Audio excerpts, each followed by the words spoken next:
તો કેમ છો વિદ્યાર્થી મિત્રો, હું છું તમારો મિત્ર આકાશ રાવલ ને મારી એડ્યુસ્કી એકેડમીમાં હું તમારું સ્વાગત કરું છું.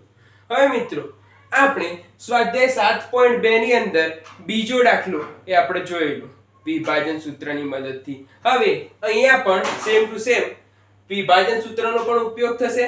બીજું અહીંયા મધ્યબિંદુના યામના સૂત્રનો પણ ઉપયોગ થશે. ત્રીજું અહીંયા અંતર સૂત્રનો પણ ઉપયોગ થશે. હવે આની રકમ ખૂબ જ મોટી છે એટલે મેં અહીંયાની આકૃતિ દોરી દીધી છે અને હું તમને રકમ વાંચીને સંભળાવું, ત્યારબાદ આપણે અહીંયા આગળ દાખલો ગણીએ. તો ધ્યાન આપો મિત્રો, તમારી રકમ એવી છે કે તમારી શાળાના લંબચોરસ આકારના મેદાન ABCD એટલે કે આ જે તમારું છે એ તમારું મેદાન છે મિત્રો. A B C અને D એમ લંબચોરસ આકારનું તમારું મેદાન છે. હવે ધ્યાન આપો, શું કહે છે કે ભાઈ દિવસ તેમાં રમતગમત દિવસની પ્રવૃત્તિઓ યોજાયેલ છે. ચોક પાવડરની મદદથી 1 મીટરના અંતરે રેખાઓ દોરેલી છે અને આપેલી આકૃતિમાં અનુસાર એડી પર પ્રત્યેક 1 મીટરના અંતરે તેવા 100 ફૂલના કુંડા મૂકેલા છે. એટલે ધ્યાન આપજો મિત્રો, આ જે બધી લાઈનો છે એ ચોકથી દોરેલી લાઈનો છે અને બધાના વચ્ચે 1 મીટરનું અંતર રાખેલું છે. અને જે આ જે એડી જે તમારો જે એડી છે એ એડીને તમે આપણે ઊભો છે એટલે એને y આમ કહીએ છીએ મિત્રો, અને આ જે છે આડો છે એટલે એને તમે x આમ કહો છો. તો જે આ એડી છે એ એડીને શું કર્યું છે તો ભઈ એના અમુક અંતરે કુંડાઓ મૂકેલા છે અને ટોટલ આવી રીતે 100 કુંડાઓ મૂકેલા છે. એટલે જો એક કુંડું છે એટલે એનો 10મો ભાગ, બીજું કુંડું એનો 20મો ભાગ, 30મો ભાગ એટલે ત્રીજું કુંડું, ચોથો ભાગ એટલે એ રીતે અહીંયા શું છે કુંડાઓ મૂકેલા છે. બરોબર છે મિત્રો, આ જે એડી પર શું મૂકેલા છે ફૂલના કુંડાઓ. હવે ધ્યાન આપો, બીજા નંબરની જે આ લાઈન છે જે ચોકથી મદદથી દોરેલી લાઈન તેમાં નિહારિકા દોડે છે અને નિહારિકા છે એ ધ્વજ લઈને દોડે છે મિત્રો. બરોબર છે, એ ધ્વજ લઈને દોડે છે અને જે આપણી પ્રીત છે એ પ્રીત છે એ 8મા નંબરના લાઈન પર ધ્વજ લઈને દોડે છે. તો જે નિહારિકા છે એ પોતાનું આખી જે એડી છે એડી નો શું છે તો 1/4 જેટલો ભાગ દોડી જાય છે અને જે પ્રીત છે એ 1/5 જેટલો ભાગ દોડે છે મિત્રો. એટલું યાદ રાખજો. તો કેટલાનું તો કે સાહેબ 100 કુંડા એટલે કે 100 ના ચોથો ભાગ કોણ દોડે છે? નિહારિકા દોડે છે. અને 100 નો એટલે કે 1/5 જેટલો ભાગ છે એ કોણ દોડે છે? પ્રીત દોડે છે. હવે ધ્યાન આપો, તમારે બીજો ટ્વિસ્ટ શું છે કે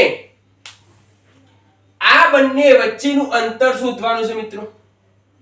તો જ્યાં નિહારિકા અને પ્રીત બંને વચ્ચેનું અંતર શોધવાનું છે તો એના માટે તમને તેના યામ ખબર હોવા જરૂરી છે.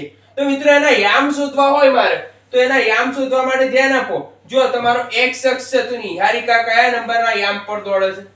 કે સાહેબ જુઓ બીજા નંબર પર દોરે છે. તો આ જે તમારો યામ થયો એ કઈ લીટી ઉપર કે ભાઈ બીજા નંબરની લાઈન પર દોડે છે. તો આ જે નિહારિકાના યામ થાય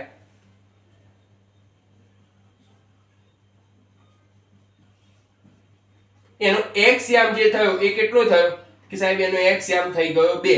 તો કે સાહેબ y યામ કેવી રીતે શોધવો? તો ધ્યાન આપો, નિહારિકાના યામ શોધવા માટે અહીંયા આપણે ગણતરી કરવી પડશે. તો જો જે 100 કુંડા મૂકેલા હતા એ 100 કુંડાનો કયો ચોથો ભાગ છે એ કોણ દોડે છે? તો કે સાહેબ નિહારિકા દોડી જાય છે. તો નિહારિકા દોડી જાય છે મિત્રો, જો અંદર લખેલું છે કે 1/4 ભાગનું અંતર એ નિહારિકા કાપે છે. બરોબર, તો અહીંયા તમારે ટોટલ જે કાપેલ અંતર હોય એ તમારું શું કહેવાય? y. તો ધ્યાન આપો, નિહારિકાનો જે પગ છે એ નિહારિકાનો પગ અહીંયા 5મા નંબરે છે ને એ કેટલું અંતર કાપે છે? 1/4 જેટલું અંતર કાપે છે. તો એ લખું છું કે અહીં નિહારિકાએ જે કાપેલું અંતર હોય એ તમારો y આમ થાય.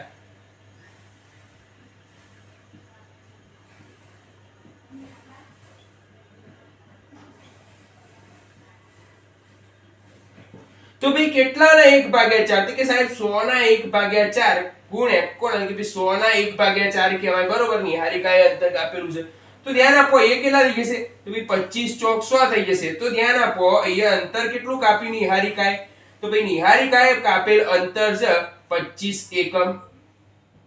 તો કઈ જગ્યાએ? તો કે સાહેબ y યામ પર કાપેલ છે. તો એ નિહારિકાના જે યામ થશે એ નિહારિકાના યામ થશે તો x અક્ષ પર કઈ? તો ભાઈ બીજા લાઈન નંબરની લાઈન પર દોડે છે અને નિહારિકાએ જે અંતર કાપ્યું એ કેટલું કાપ્યું? તો ભાઈ 25. આવી રીતે 25 આવું થાય. તો ધ્યાન આપો, એ લખું છું કે નિહારિકાના યામ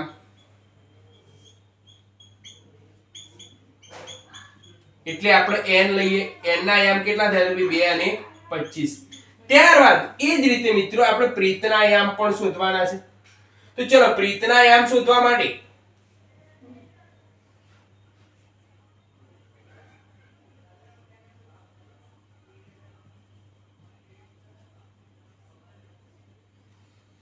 તો ધ્યાન આપજો મિત્રો, પ્રીતના યામ તમારે શોધવા હોય તો પ્રીત છે 8મા નંબર પર દોડે છે. તો જો 8મા નંબરની લાઈન પર પ્રીત દોડે છે તો તમારો પ્રીતનો x યામ જે થયો, બરોબર, પ્રીતનો જે x યામ થયો p, એ પ્રીતનો x યામ થઈ ગયો 8 અને અંતર જે કાપ્યું હોય એ તમારો y યામ થાય. તો ત્યાં આપણે લખું છું કે ભાઈ પ્રીત દ્વારા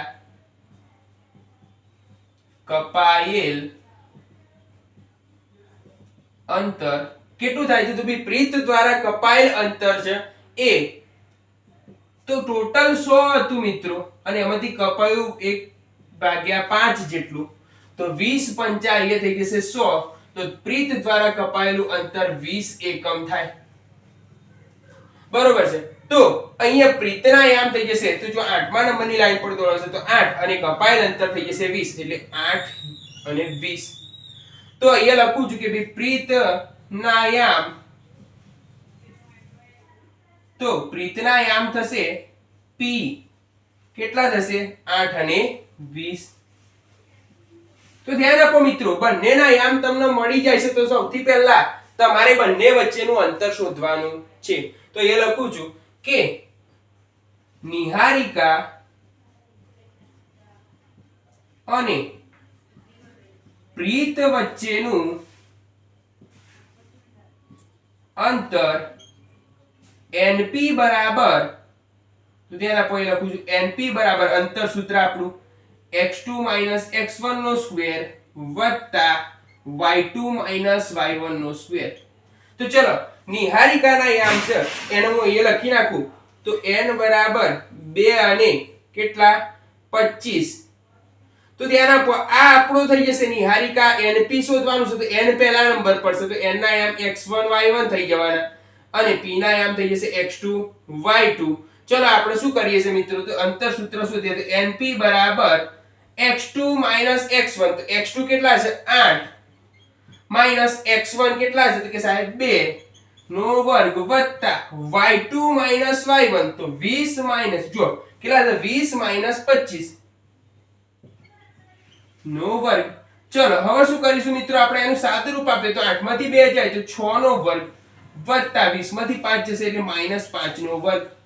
ચલો 6 નો વર્ગ એટલે અહીં થઈ જશે 36 વત્તા 5 નો વર્ગ થઈ જશે 25. તો np બરાબર 36 અને 25, તો 36 ને 5 41, 41 ને 20 કેટલા હશે? તો 61. તો વર્ગમૂળમાં 61 એકમ એ બંને વચ્ચેનું અંતર થયું. તો જો તમને પહેલા નંબરે બંને વચ્ચેનું અંતર શોધવાનું કીધું છે, બીજા નંબરે એવું કીધું છે કે નિહારિકા અને પ્રીત ના જે અંતર છે એના મધ્ય બિંદુ પર રશ્મિ નામની છોકરી એ દોડતી દોડતી જાય છે અને શું બનાવે છે? તો ત્યાં આગળ એક ધ્વજ લગાવવાનો છે એને. તે રશ્મિના તમારે શું શોધવાના છે? યામ શોધવાના છે. શું શોધવાના છે ભાઈ? યામ. તો એ રશ્મિ નામની જે છોકરી છે એ રશ્મિ એ ધ્વજ ફરકાવે છે અને તે રશ્મિને વાદળી રંગનો ધ્વજ ફરકાવવાનો હોય છે. તો એ ધ્વજને ક્યાં ફરકાવશે? તો જે r છે રશ્મિ, એ રશ્મિના શું શોધવાના છે? તમારા યામ શોધવાના છે. તો એ ધ્યાન આપો, રશ્મિના યામ શોધવા હોય તો રશ્મિને કઈ જગ્યાએ ધ્વજ ફરકાવવાનો છે? તો જે n અને p છે એટલે કે નિહારિકા અને પ્રીત વચ્ચેનું જે મધ્ય બિંદુ છે, કે નિહારિકા અને પ્રીત જે રેખાખંડ બનાવે છે એના મધ્ય બિંદુ પર રશ્મિને ધ્વજ વાદળી રંગનો ફરકાવવાનો હોય છે. તો ધ્યાન આપો, એટલે હું લખું છું કે અહીં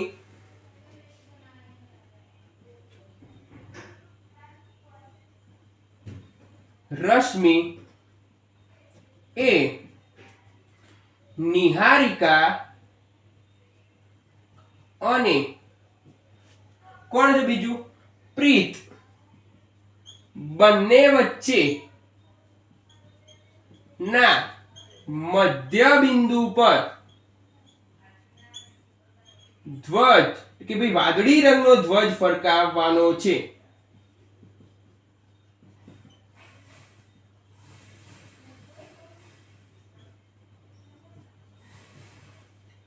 માટે તમારે સૂત્ર વાપરવું પડશે કયું તો ભાઈ મધ્ય બિંદુ. તો અહીંયા કોણ હશે મધ્ય બિંદુ તરીકે તો ભાઈ મધ્ય બિંદુ તરીકે એ થઈ જશે તમારી રશ્મિ એટલે r. તો મધ્ય બિંદુ ના યામ એટલે કે ભાઈ r ના યામ rxy. તો મધ્ય બિંદુના યામના સૂત્રને યાદ કરો મિત્રો. શું હતું તો કે ભાઈ x1 + x2 ભાગ્યા 2 અને y1 + y2 ભાગ્યા 2. આવું સૂત્ર હતું. તો ભાઈ x1 + x2 ભાગ્યા 2 અને y1 + y2 ભાગ્યા 2 આવું સૂત્ર હતું. તો ધ્યાન આપો નિહારિકાના યામ છે એને x1 y1 લઈ લેવાનું, જે પ્રીતના યામ છે એને x2 y2 નામ આપી દેવાનું. હવે ધ્યાન આપો એ હું લખું છું. તો અહીંયા નિહારિકાના યામ તો કે ભાઈ x1 કોણ છે તો ભાઈ 2 અને x2 કોણ છે તો કે 8. તો 2 + 8 ભાગ્યા 2 અને y1 + y2 એટલે કે ભાઈ 25 + 20 ભાગ્યા 2. ચલો બંનેનો સરવાળો કરીએ એટલે 8 ને 2 10 10 ભાગ્યા 2 અને અહીંયા 25 + 20 એટલે 45 ભાગ્યા 2. તો 2 પંચા 10 થઈ જાય અને એ 45 ભાગ્યા 2 કરીએ તો તમને 22 અને અડધો એટલે કે ભાઈ 22.5 મળશે. તો ભાઈ 5 અને 22.5. તો તમારે લખવાનું કે રશ્મિએ